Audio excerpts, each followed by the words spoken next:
Go. Hey everyone, it's Crazy Mike 1706, but as always, I always have to show off my plates when we go to the buffet. Show off my plates. Yeah, look at that food. Look at it. Look at all that shit. No, look at their plates. This is mine right here, yeah. And there's Mark's. And here's mine. This is mine. Nothing for Monaco. So they don't know the topic that I'm going to bring up, and I know some of the more old school guys are going to definitely disagree with me, and I'm going to get a lot of people pissed off. Now, you can never say that there's one greatest wrestler of all time because there have been so many that's influential, but I don't care what nobody says, I got to put Shawn Michaels over Ric Flair.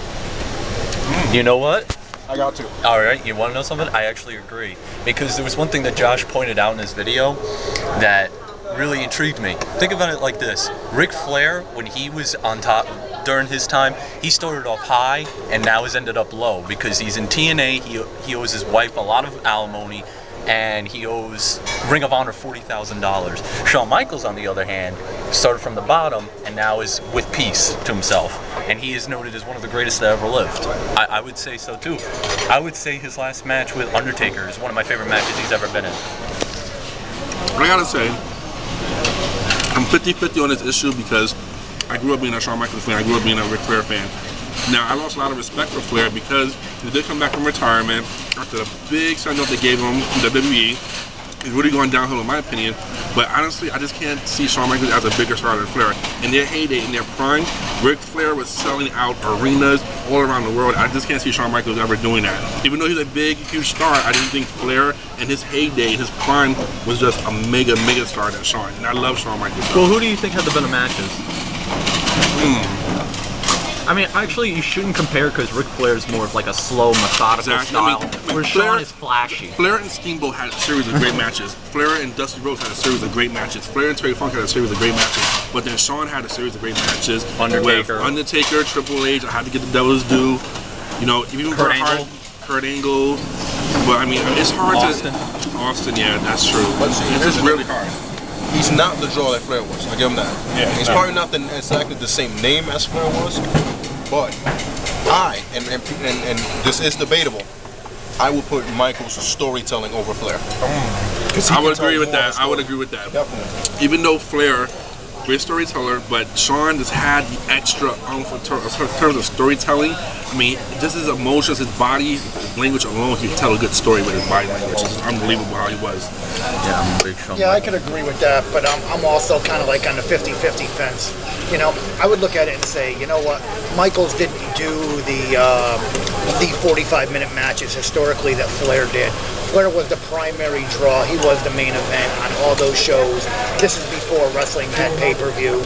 Flair was selling out arena after arena, $100,000 arenas back in the day, back in the 70s and 80s when he was champ. And another thing I would also say is, you know, in my eyes, they're definitely 1 and 2, and it's debatable on who's 1 and who's 2. In my eyes, I would still give Flair the 1, and Michaels I would give the 2. One thing I would say is that Flair has been known to always elevate his opponent, take his opponent to the next level, and that opponent actually became better because Flair pushed them forward. I think when you remember a Michaels match, the match was great because of Michaels, but didn't necessarily raise that guy to the next level after that particular feud. And Michaels' matches have historically been the 20 to 25 minute match, maybe a half hour here and there, but it wasn't necessarily like that at the house shows. And I've gone to tons of house shows where Michaels was doing a great job, and you know, I would say he was not going through the motions. He had a great match, but you know, Michaels, when TV was going and cameras were rolling and pay-per-view, no doubt he was the headliner, the main event, the whole show, you know. But going back to that topic that I was saying, he did not elevate the opponent where the opponent would take off, I believe, after that. I gotta disagree with you. One example, I think his matches with Edge really elevated Edge to another level. And with Benjamin. Yes. He had street fight. He did put Benjamin pretty good though. But Edge had a street fight with Michaels, and they had another match. It was back in 2000. To be honest, I thought it was Taker that put over Edge, really, because I thought it was Taker that really made Edge. Because people keep saying that it was his feud. It was his feud with Cena that pretty much put him over. I have to disagree because think about that. Cena was given the advantage all the time, and I mean, let's see if I remember correctly. Edge wins Money in the Bank. He cashes it in against. Yeah, you're pointing it down. He cashed it in to beat Cena, and he obviously didn't look like a champion because he won cowardly. And then throughout the year, when they had their little feud, Cena's always looked dominant, and Edge just looked like that little wimp. Until he had this match with Taker at Mania 24, where I actually had that small thought that Edge won the match. I really thought when so he too. hit that spear, I thought it was done, or the second one. I thought it was done. And then Undertaker hit him in the Go-Go Plateau, or Hell's Gate, whatever they call it now. And I was like, Taker just put him over. And that wasn't their only match. Go look at their Hell in the Cell match from SummerSlam.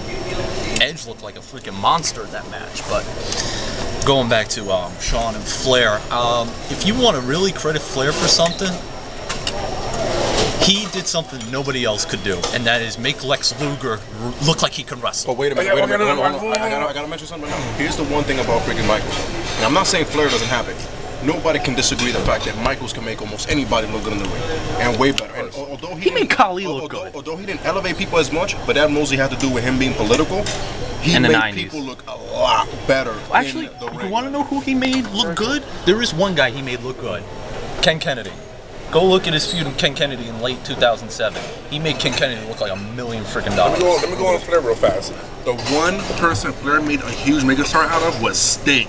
Sting owes Flair his career because their Clash of Champions match, he made Sting. That's the whole point of elevating an opponent. He elevated Sting to the mega face that he became, and that owed him his whole life right there. That's something that Shawn Michaels really never done with anyone, because I mean, Shawn had great matches with people, but he never elevated them to the superstar status that Sting, like Sting became, and that's what Ric Flair did. Ric Flair was such a great heel. He did that with so many faces. He really did.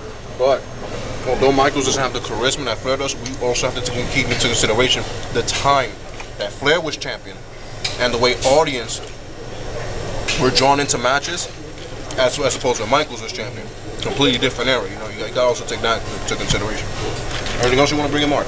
Yeah, one thing I'll say, and it's kind of a little bit off the topic a little, but now that he brought up We Sting, always go off the topic. Yeah. is, We're notorious. you know, a lot of YouTubers out there won't like my opinion because people usually get their panties up in a bunch over something I'm going to say. But I think when you look at Sting, I think Sting could almost fall in the realm of a Booker T, if you will, of people that have never elevated anybody in this business. I'd actually agree. And have actually never, you know, you got Flair that made Sting the protege and put him over countless times. Even the last show where Vince took over, you know, the WCW from Turner.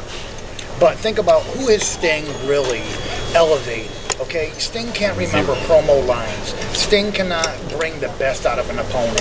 Okay, who is he elevated? I got one person. I think he got elevated. But 20-year career, you're gonna give me one name? Exactly. That's true, though. I mean, he hasn't really elevated a lot of people, but I think he did elevate Vampiro to a certain degree when they had a little feud in WCW. He elevated him to a certain degree, not to the megastar like heel that he became, but he did elevate him to a certain level. Well, here's the question I have to ask you though: if that's true, if he elevated Vampiro, where did Vampiro go after he? That's the whole point. Then he didn't really. After WCW folded, in that sense, also he didn't became nowhere. I mean, See, but my thing is this: that more.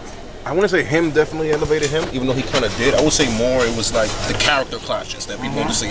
Almost like people want to see Stink and Stink. Yeah, Stink and Undertaker. You know what I mean? Why? Why? I guess the same reason why people wanted to see Goldberg and freaking Austin is because they both wore the black tights. I could see Austin and Goldberg, but fucking Sting and Undertaker. But my thing is with Sting, I mean, yeah, a lot of people remember him as the blonde and whatnot. But his career, people really know about him now because of the whole Crow wannabe gimmick. You know what I mean? Fuck the Crow gimmick. I love the blonde hair and beach. Yeah, I do too. But back to Shawn and Flair. They both had great ring psychology. But if we had to, and starting from you two guys, if we had to break down, I can't really say who had better ring psychology, but how would you guys say the ring psychology differed and who had the advantage and you know, at like a certain aspect over You the know other. what? I would call it, personally, I would say it's a stablemate. You know, neither one of these guys could get lost in a ring. They could dance with the broomstick. I mean, you could think about, you know, how, I forget what it was, but Michaels was in a tag match where I don't remember even what happened. All I remember is Randy Orton was in that one match, and something happened. Either a fan jumped the guardrail or the top ring rope broke or something. But Michaels was the one all of a sudden that started commanding the ship and said, okay, you go here, and they brought that match right back. And Flair could do the same exact thing, but those guys are, to me, so close to each other on the 50-50 wavelength. You know, you could say Flair obviously is a better talker. You could say Flair could have the better 45-minute match potentially. Michaels definitely is more action-packed and could go all night long just the same. I think it's too close to call. I gotta say, one thing we gotta factor in the fact that majority of Flair's career, he was a heel. Shawn Michaels was heel and face, so I think in that sense as well, like they both create their opponents in a certain degree. Because Flair had to work with a lot of faces. He had to create stars out of faces, in a sense, and he did. But with Michaels, he was a heel. They became a face, and then both roles of creating stars, heels, and faces. So I think in that sense, you guys like it's a certain degree of differences between them because of that reason. Well, one more thing that I'll touch on also is that Michaels has never had the adversity that Flair has. When Flair was in WCW and NWA, he was battling Dusty Rhodes, okay, because Dusty Rhodes was Booker and never wanted Flair on top. He kept putting himself over. And think about what a piece of garbage Dusty Rhodes really is. You know, Dusty Rhodes, Triple H, and Hogan are essentially the same person. They don't want to put anybody over. They're preserving their spot, always have been. And if any guy was to beat them up or beat them down, you know, if you think of the Horsemen, it was, you know, Dusty Rhodes had to get beat by 4 horsemen, 4 guys, each of them with a tire iron or a baseball bat. He could never get beat by one guy. If you think about Triple H, how many people have had the 1-on-2 match? He's historically been known as the guy, the one person always to take on 2 or 3 or gauntlet And he style, overcomes the odds. and always overcomes the odds no matter what, okay? So, you know, and then you got Hogan, who nowadays on TNA is just pathetic. And he's beating the 6 top heels all with one punch that are selling like crazy for the one punch. And this guy's not even an active roster member. That's why all 3 are absolute garbage. Here's an interesting question. Very interesting. Hardcore fans, and when I say hardcore, I don't just mean indie fans, but I mean people who watch the NWA. They'll go with the Horsemen right away. People like us will probably go with the Horsemen right away. DX or the Horsemen. All right, this is going to be bias of me. That's gonna be This is going to be a bias of me. I'm going to say the DX, but not of this decade, but more of the 90s. Only because at that time, I just became a wrestling fan around 95. And in 97, that's when DX came into play. And I'm going to tell you, growing up, I didn't look up to guys like Hogan or guys like Warrior who were colorful characters who were pretty much the top faces. I was always into the rebellious type characters like Wait, Austin. you don't like Rico? Who? Rico? You don't like Rico? Nah, I'm not into Rico, sorry. I know Gilbert is here, but anyhow. Rico, my hero.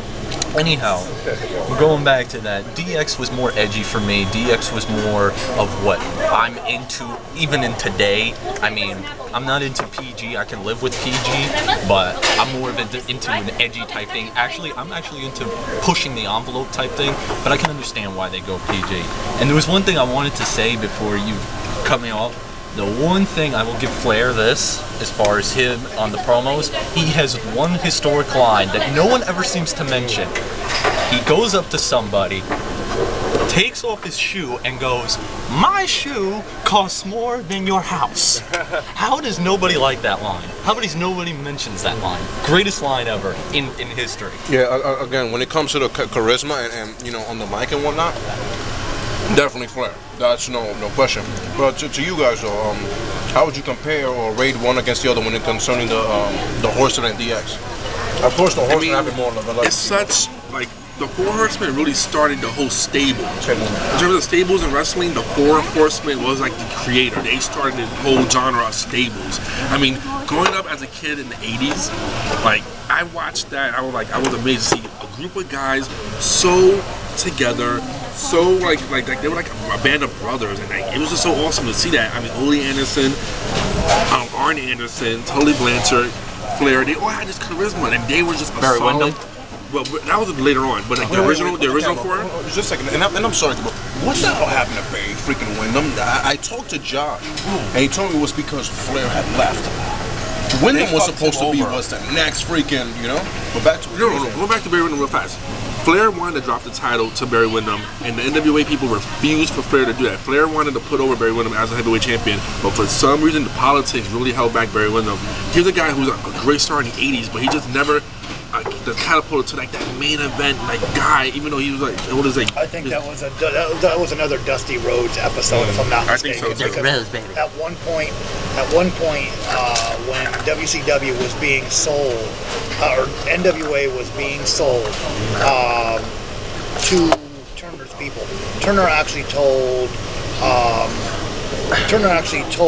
Anything out of the way? the company they were buying it from that if Flair was not the champion, More lemonade? that No, I'm they good. were not going to buy it. We're good. They wanted to put Scott Steiner or Rick Steiner over as the champion over Flair, but then they switched that match in Baltimore, and then it was Flair that ended up taking on, I think it was Luger, if I'm not mistaken. And, you know, that's that. Yeah, they were so high on Luger at that time. They wanted to put him over, and he was so green at that time. I mean, Flair literally had to help him out, and everything he did in the ring with him was just like pathetic. And then going back, really fast, I hate things that go back to like old school here, but let's talk about another guy that like Flair put over, Magnum TA. Magnum TA was like a nobody, and Flair catapulted Magnum TA to like this huge face back in the NWA days. But I think also Dusty Rhodes kind of held back Magnum TA as well, because he didn't want to be the top face. Exactly. So that was another guy as well, an example of who Flair put over, and also politics Dusty didn't want to put over That's as well. why Dusty was a big mark for Nikita Koloff. Okay, and that's why Nikita got over, because they wanted to push Magnum, and Magnum was not Dusty's choice, and that's why they ended up going with Nikita. And you know, that's why Dusty was the one that turned Nikita into a face and had him buddy up, because he knew eventually that was going to be money for him, and they were going to have their feud, and then Nikita would probably end up putting him over in the end. And Shawn Michaels, he gave away very different way of thinking to the wrestling fans. Because number one, it made people believe, okay, you don't have to be a monster to win the championship. Yeah. Even though you still do have to be in today's society. But also, it's rather funny how to the wrestling fan he's a legend, but he's not really a legend as compared to some other people, you know, because he never really had that draw power that some other people had. Like, he never drew like Hogan, okay? Hell no. Yeah, and he's never gonna be the man that Hogan was, but he's still a freaking legend in the ring, you know what I mean? Always. But you wanna pause it for now? Because my head is like Your hand? my head.